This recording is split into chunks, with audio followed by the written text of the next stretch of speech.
We were hired to do a couple of things. Wanted to make sure that we understood the jobs. So we asked employees to fill out questionnaires. So every employee filled out a questionnaire. All the non-sworn, we didn't do the sworn officers. Then we were asked to look at those jobs to make sure that they were ranked appropriately for internal equity, for relationships with all of the other jobs, and then to look at the market, to find out what the market's paying for similar work. So those were the three basic items, and we've come to the end of that study. So we've accomplished primarily all of it. What we're looking at now is how best can we implement this in a fair and objective way. So what is the, you talk about implementing. How is that important for cities? Why is it important for cities to have studies done like this? Well, there's a number of legal issues with regard to employment in terms of fair pay and objective pay determination, and so we need to make sure that we're following those things and that we're consistent with those laws so that we don't have unnecessary lawsuits or challenges to how and why we pay employees what we do. In addition, the citizens of Tulsa deserve good services, and so we want to make sure that we have qualified employees within the city that are hired, they're qualified to perform the work and capable of doing it, and we pay them a fair wage to perform that work. So what goes into what you do? Because you said it took a year and a half, so what do you do for that year and a half? Well, we asked all of the employees to fill out a questionnaire. That questionnaire was about 10, 12 pages long. Asks everything about what they do on their job, who they do it with, if they supervise people, if there's any working conditions that are associated with their job, if they have to do any lifting or pushing or pulling or those kinds of things. And so we collect all of that information. So we had more than 3,000 of these questionnaires from all of the employees. So we read those. We read them several times. And then we interview employees to verify that what they're saying on the questionnaire is what they're actually doing, and we understand the job well enough. And then what we need to do is we'll see commonalities of what people do. And so in one department they may call it one thing, and in another department they call it something else, but they're doing the same work. But they may have different job titles. Well, we should merge those into the same job title so there's easier understanding, simplification of the compensation system, and people understand how it works and what their job is. So once we've interviewed them, we put this logical structure together of the different jobs. We go back to the department heads and say, is this the way you understand the work being performed in your department? So there may be some adjustments to do that. Then we rank order the jobs based on the level of difficulty and complexity of the work so that it's fair, so that we determine fair pay, both internally. And once we do that, we go back to the department heads, we compare them again, we collect more information, we get more input, and then we go out to the market and we say, what is the market paying for similar work? So all of those activities simply take a lot of time.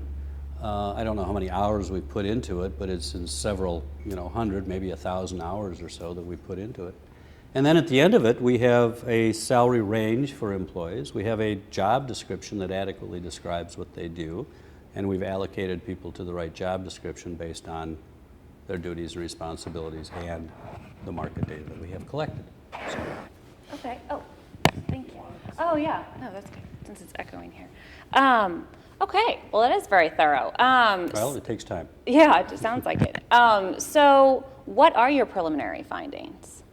Well, the preliminary findings are that we have too many job descriptions.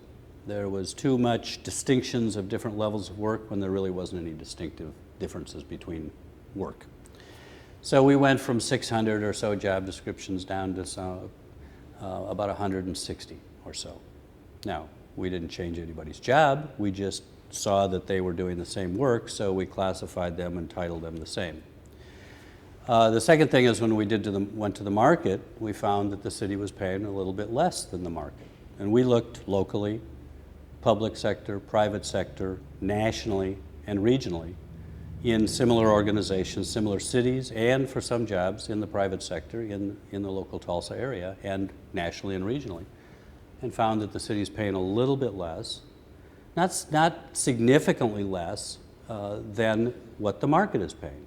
And so we're now going through the process of identifying, well, how do we adjust people what is cost effective, what can we afford to do, and still be fair and objective to not only the employees but also to the taxpayers, so that we're being fair on both sides of the fence.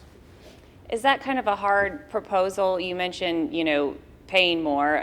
Obviously, I'm sure you're very familiar with the budget that the city has had to deal with in the past year. So does that make that a challenge when you're coming up with your conclusion? Well, our job is to find out what the difference is between the market and what the city's paying. We've done that. It's the city's job to figure out how to implement it, and we look over their shoulder in a sense and say, here's the fairest way to do it, or here are some options for you. We're not looking for the money. That's the city's responsibility. We just need to tell them where it is, or what jobs it affects, and how much it is. And we've got a good partnership with the city in terms of how we provide the information and what they do and what their decisions are and what they need from us in order to make their decisions. So we're working through that now. Okay. And when you look at duplicative titles, I know you were kind of talking about duplicative job duties. Right. Is that sort of an efficiency role then too? Because if it's like this person is doing some, I'm just going to make up legal aid Sure. for this department, but they're also helping HR with something, and we're seeing a dual role, maybe be more efficient to have that person spend this time over here. I mean, is that kind of what you look at, or how does that work? We don't look at anything about whether it would be more effective or efficient for them to do different kinds of work. We say, what do you do? Let me make sure I understand what you do. And then if you're doing something that somebody else does, why don't we call you the same thing? Okay. But I'm not going to change what you do. I'm not going to change what they do. That's Okay. the city's responsibility. I'm also not going to say, we need more of you or we need less of you. We're not going to do that either. And we didn't. So we just want to make sure that we understand what you do, what it takes for you to do that job, and then is it paid appropriately in terms of what the market pays, similar work. I mean, it's really a simple equation. It just takes an enormous amount of legwork and labor and review to make sure that we get it right. How are those findings beneficial to a city in the long run? Well, there's a couple of things. First of all, it allows you to attract and retain quality people. And that's very important, not only for the city internally, but also for the citizens, to make sure that you're getting qualified people to do the work.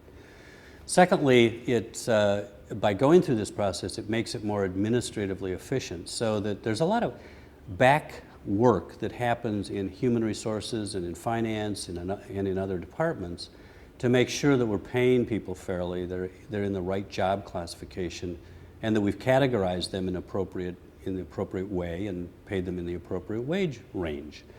And if we can make it simple, if we can make it easily understood by employees, then there's less of the backroom work that happens when people say, hey, I don't think I'm in the right job class.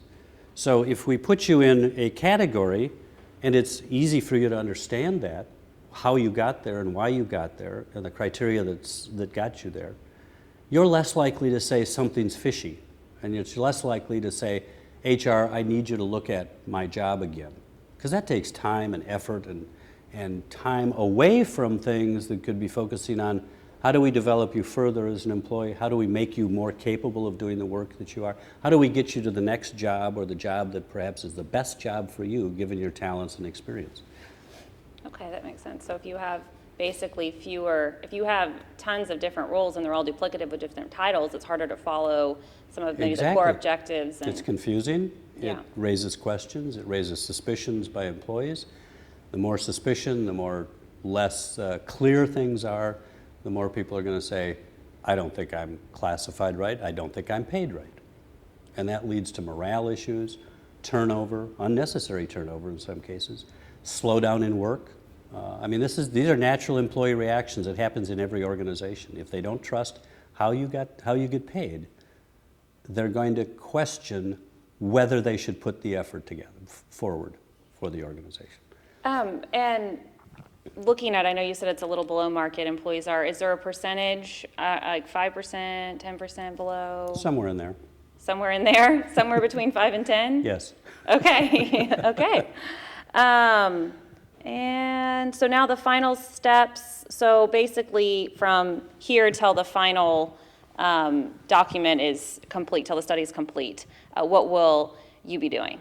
Well, we've got to look at cost implementation approaches, and so there's a number of different ways to do that. We've done some preliminary analysis. We have a figure, we have a budget, but we need to check some other things because we've gone through some further analysis of the jobs, further analysis of the ranking and how that fits in the hierarchy. So we have to go through that process.